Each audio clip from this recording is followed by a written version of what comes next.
And to the matter of the day, President Bola Tinubu recently approved the establishment of the Presidential Compressed Natural Gas Initiative, CNG. The CNG initiative seeks to ease the impacts of fuel subsidy removal on the citizenry by reducing energy cost. Special advisor to the President, Media and Publicity, Juri Ngilale, who announced the approval, stated that the initiative targets over 11,500 new CNG-enabled vehicles. Now, to give perspective to the Presidential Compressed Natural Gas Initiative, is an oil and gas expert, Olabode Sowunmi. It's good to have you in our studios.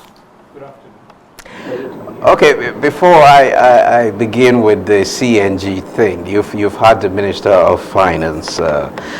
He talked about how they can actually generate revenue. How important do you see the gas sector contributing to that objective?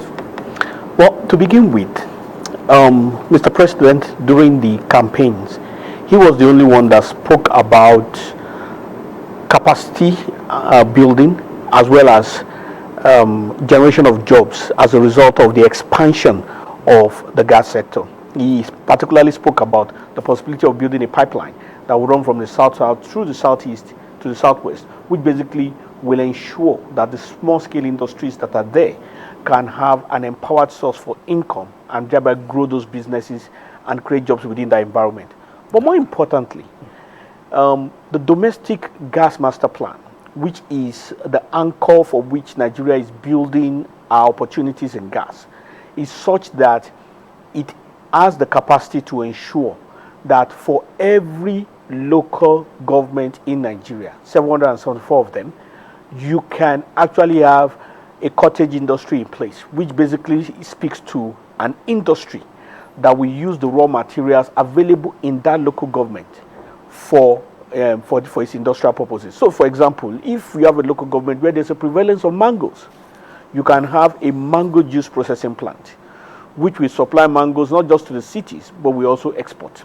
And if we're able to do this across all the local governments or across most of the local governments, what we are going to see is even development. So, because with capacity to pay, we mean better schools.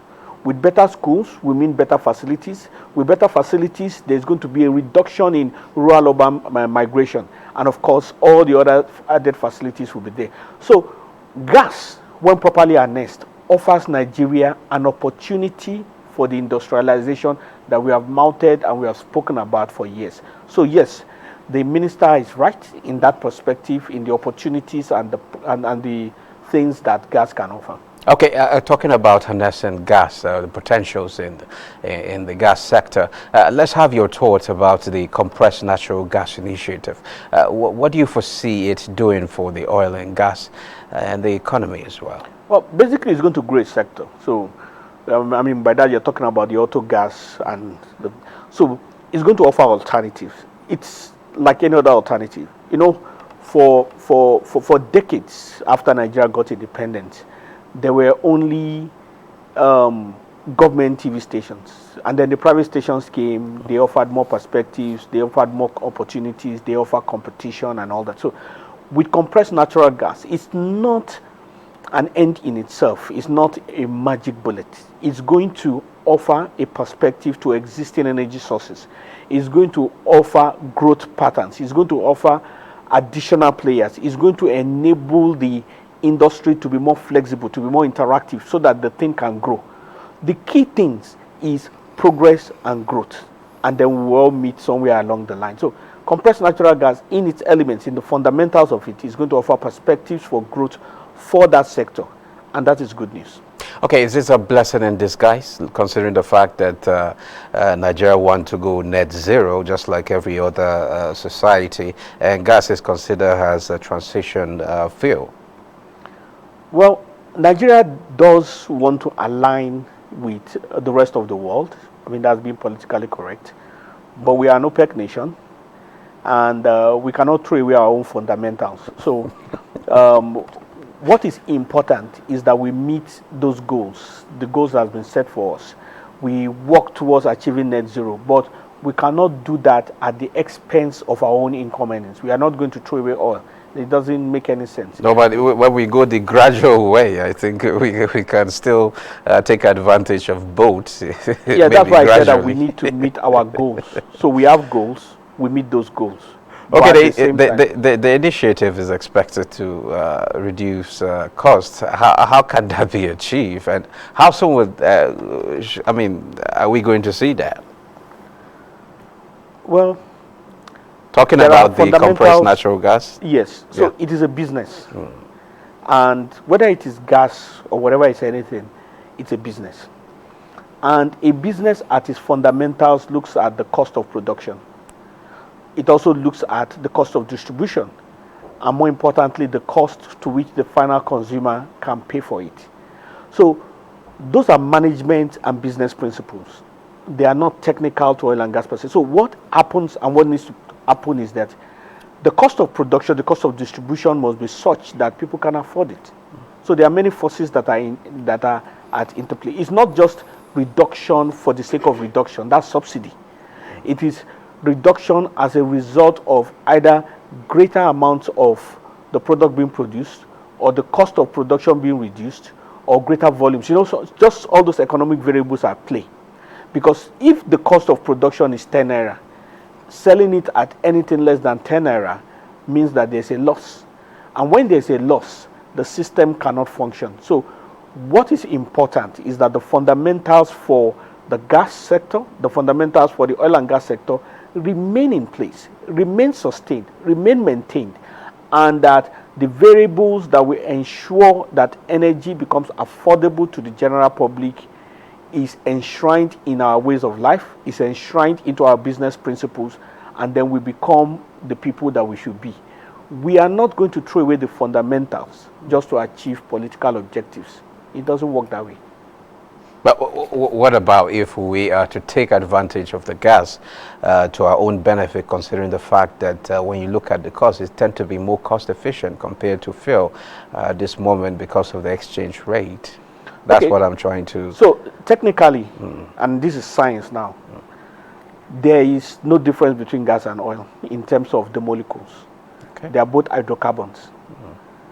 But we have chosen gas as our transition fuel because in terms of when the chemical process takes place, in terms of CO2 emissions, emissions from gas is significantly lower from that of fuel, but it does have its own CO2 emissions. So what we are saying is that as we seek to achieve the net zero objective, we are going to focus more on gas as the vehicle to get us there. Focusing on gas as the vehicle to get us there does not necessarily translate to doing away with oil. So what we are saying is that yes, we will put less attention on oil or more attention on gas, but at the same time, we are not going to throw away the fundamentals of the economy because we want to achieve certain international political goals. Now, what does this portend for the environment? Environment issue must come up, definitely.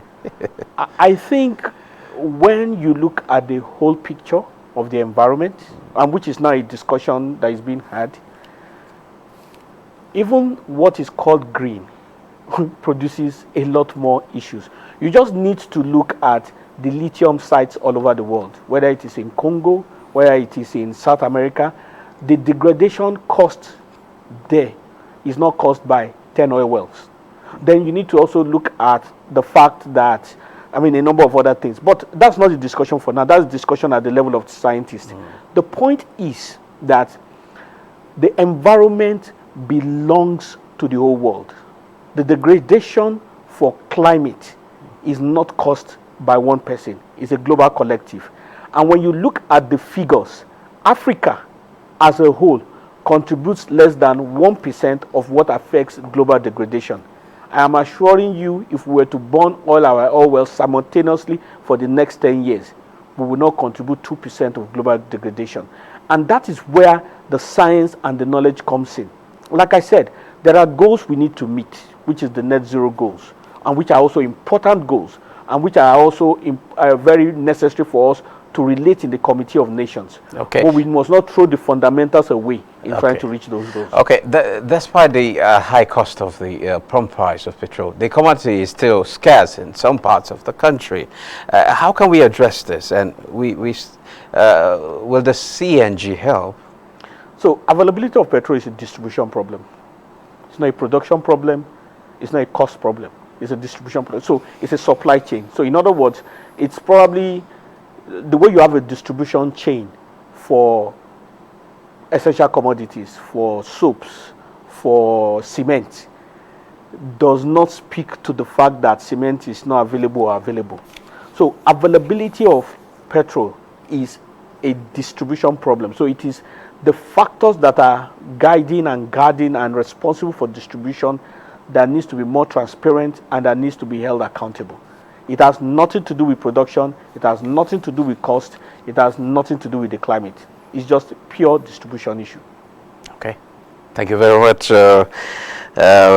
Olabode Sowunmi. Thank you for sharing your thought with us. Thank you, sir. Pleasure is all mine.